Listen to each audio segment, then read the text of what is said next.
Hey Frontline fans, welcome back to Comic Frontline, and fans, you're back with me, Mike Spider Slayer, getting ready to do that all-important comic book review so you, the fans, can make a decision on what comic books to buy. And today, guys, we're going to be talking about Superman issue number 44, otherwise known as Lies. And this is part 4 of this story as we get to see the journey until Clark loses his powers and why he is so upset at Lois. Now,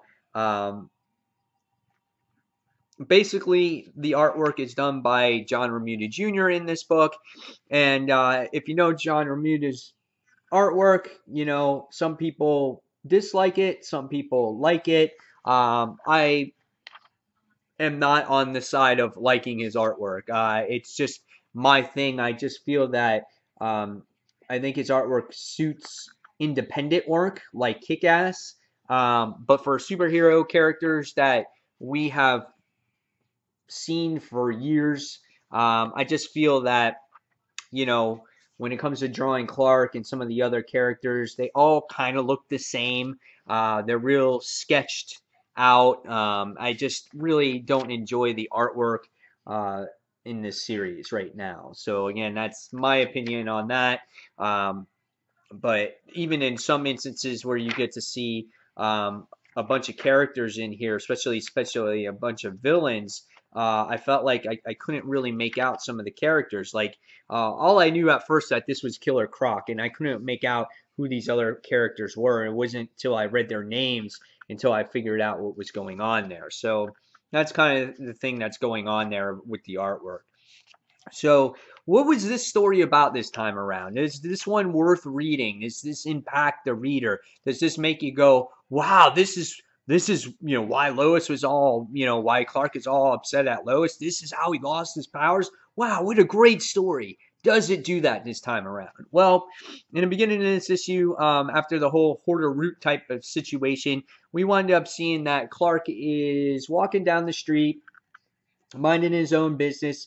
And the thing that we wind up seeing is that he starts getting into a fight with the Royal Flush Gang. And that's basically how the issue starts. They start beating on him. They start, pounding on him. They get a little bit of advantage. But in the end, Clark still has some powers left. And he winds up prevailing over the Royal Flush Gang. So cool little battle scenes in there. They all know, everybody knows who Clark is now, and he's kind of like a wanted man. They want to bring him in to make sure that everyone is safe. It's just funny though, in my opinion, that it's funny how everyone goes against. There's a lot of people that go against Superman, and if he was undercover doing good for society now, even though his secret is exposed, why wouldn't he do good going forward? I mean, why would anything change? I just don't like how everyone is so like against Clark. I just don't agree with that. And so what happens now in this issue is there's a hostage situation that's going on, and he heard that when the police came to arrest the Royal Flush Gang, and he goes against these baddies. And what happens is they're holding Perry and some of his other co-workers in the hostage situation, and he battles these guys, and it's a pretty tough fight, you know. But again, what happens is he winds up prevailing. There's this one guy that he worked with. His name was Ryan, and he holds it against Superman because he threw a train at Titano, and it killed his wife. So he holds it against Clark, and and what happens is when the whole situation winds up getting resolved, Perry winds up getting shot, and we wind up finding out that Perry feels that Clark is a danger to everybody and everyone that he's around, so instantly he dismisses him. And he slaps him in his face and he says, "Stop pretending to be somebody you're not." And, I thought emotionally that was probably the most emotional moment there because, Clark has built up this life as being Clark. That's who he is. He's grown up in this world. This is pretty much his home world. He's been here since he's a boy, and Clark Kent is who he is.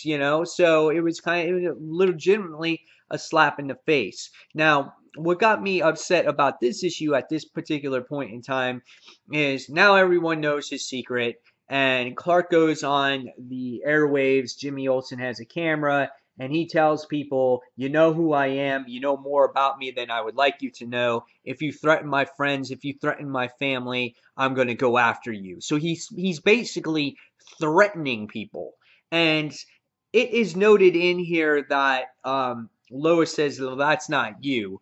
But it's just like I don't ever see Clark ever being that way.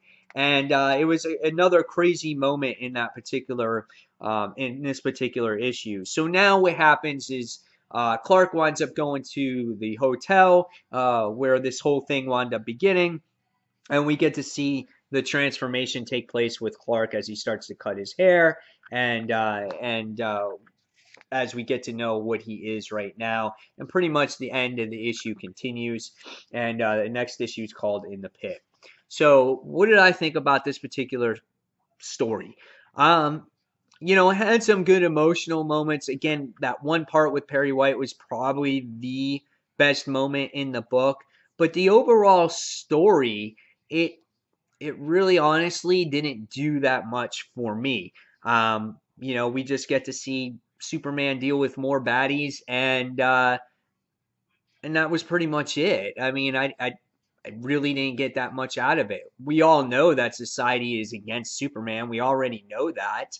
Um, I just thought it would be this monumental thing on how he lost his power, and there was nothing there that really you know, showed that. We saw that in the last issue by these Hoarder Root people trying to take his power, and then someone touched him in the issue before that one. But it wasn't this monumental, memorable moment that I thought it would be. So, and that was the thing why I bought this to begin with, was to really get a feel of how he lost his powers, and it wasn't as great as I thought it would be. So, besides some emotional moments in here, a couple of them, there wasn't anything special here. So after reading this one, I'm going to give this one a 3.25 out of 5 stars. Good action scenes, a couple emotional moments. Not my favorite artwork. I thought this could have been better. So again, I gave this one 3.25 out of 5 stars. Guys, leave me your comments below what you thought of Superman issue number 44. Do you feel the same way I do about this series? There's not much here. And again, guys, thank you for watching Comic Frontline. And until the next comic book review, this is Mike Spider Slayer signing off. And thanks for watching. Take care, guys.